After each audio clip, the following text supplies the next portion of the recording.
Hi everyone, it's Bonita from Pennies to Dollars, and I'm really glad that you're joining me today. I am a Depression era child, and I share a lot of the things that I was taught growing up with you. And I am so thankful that so many of you can identify with many of the ways that I was raised. Many times when I grew up, it kind of felt like we were the only ones living like that, didn't it? And in this day and age, we definitely are sometimes the outliers in this historic way that we were raised. But today I would like to talk to you a little bit about a dollar saved is a dollar earned. We heard that a lot growing up, and it is still true today. In fact, it's probably more so. A dollar saved is worth more than a dollar earned because of the taxes and inflation. So the best bang for your buck is to be able to save money in small ways to get those dollars to add up. As I've said before, it's much easier to save a dollar 10 times than to save $100 10 times. So those little amounts really do make a difference, because sometimes it's easier to find ways to save money in those small ways, and those small ways, they add up into bigger ways. And they become part of your lifestyle, which then is just a huge return on your money. So let's get started today and let's talk about that. I like to call my way the salt flour theory. My son, who was here the other day, told me, "Mom, you make the best fried chicken. Everybody raves about your chicken. And all I do on my chicken is salt and flour and fry. No dipping in milk, no extra spices, nothing like that." When we grew up, we had salt and pepper. We didn't even have garlic powder, onion powder, any of those basics that you would consider basics today. We didn't have any of those. We had salt and pepper.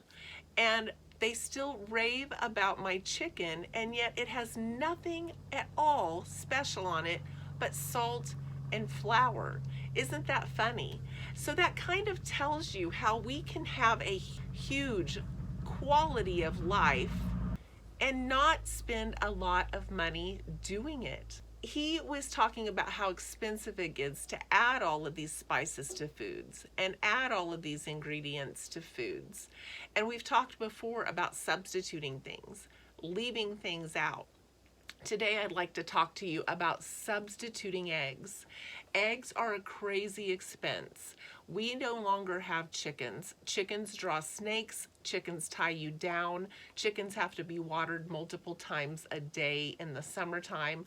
I know a lot of people think I'm just going to get chickens, but I don't think they realize how much work chickens are. So we are not going to ever do chickens again. I'm past that point in my life where chickens are a good idea.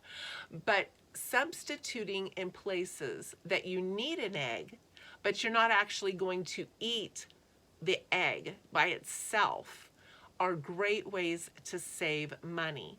Did you know that when you're baking, you can substitute 3 tablespoons of like the liquid in these Great Northern beans, or 3 tablespoons of the liquid in garbanzo beans, 3 tablespoons of the liquid in these pinto beans. You know how it's kind of a thick, slimy type of liquid that this is packed in? You can use that to replace an egg when you're baking. What a huge savings that would be. I don't even know how much eggs are right now. Last time I looked, I think they were like 25 cents each and up. Somebody said the other day that a dozen eggs was costing them almost $5. That's ridiculous. So if you want eggs for breakfast, great. If you want an egg and an egg sandwich, fine.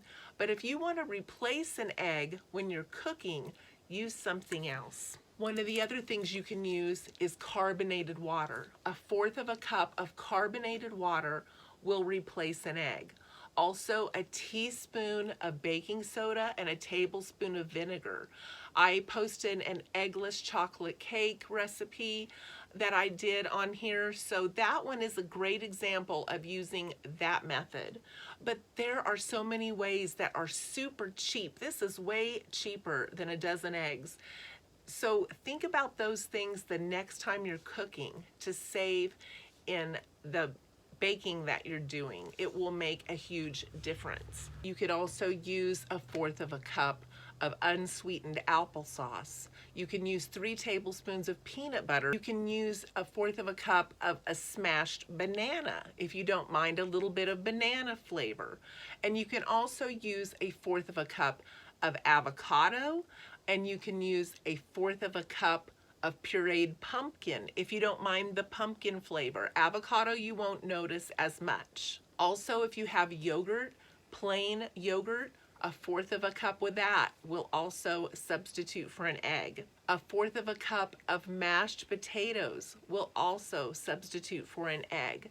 So the egg really serves as the binding, the leavening, the moisture in your recipe. So you will not notice if you substitute with one of these other ingredients. So I hope that's helpful to you the next time you do some cooking. $1 saved is $1 earned, and there are lots of ways to save $1 where eggs are concerned. You could also try your hat at making your own refried beans. Refried beans are a lot of money for a small can, but you can make a huge pot of your own refried beans for pennies. And then maybe get some tortillas and make your own burritos. Add a little cheese, add a little diced onion. My son was telling me how much the frozen burritos have gone up in the store. Making your own burritos are so easy. Even making your own tortillas are easy. So think about changing up the way you're doing things. It's so easy to just stay on that path and say, well, I've always bought frozen burritos. But if you think about how stinking easy it is to make a burrito, there's no reason to be buying a frozen burrito. Heck, when my kids were little, I would buy the refried beans in the can and I would water them down. They do this also in the Mexican restaurants. They add water to those refried beans to keep them the right consistency and to make them go further. So don't be afraid to add water to things like that to make them stretch, to make them taste better, because they come pretty dry out of the can. And nowhere does it say to add water to them. But if you add water to them, you will never stop adding water to them because it makes them way better. I was thinking the other day about how much people spend on prom. They spend a huge amount for the dress, more than my wedding dress cost.